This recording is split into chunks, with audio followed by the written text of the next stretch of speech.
गाईच्या दूध अनुदानात वाढ, महायुती सरकारचा निर्णय, दुधाचे दर पडल्याने अनुदान, राज्य सरकारकडून 7 रुपये अनुदान बँक खात्यात जमा होणार, 1 ऑक्टोबरपासून योजनेचा लाभ। राज्यातील सहकारी आणि खासगी दूध प्रकल्पांना दूध पुरवठा करणाऱ्या दूध उत्पादकांना देण्यात येणाऱ्या 5 रुपयांऐवजी 7 रुपये अनुदान देण्याचा निर्णय राज्य मंत्रिमंडळाच्या बैठकीत घेण्यात आला आहे।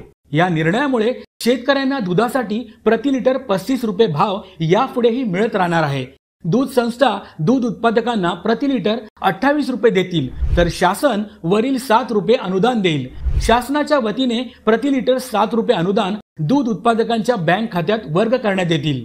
राज्यात गाईच्या दुधाचे दर पडल्याने दूध उत्पादकांना अनुदान देण्याचा निर्णय महायुती सरकारने घेतलाय।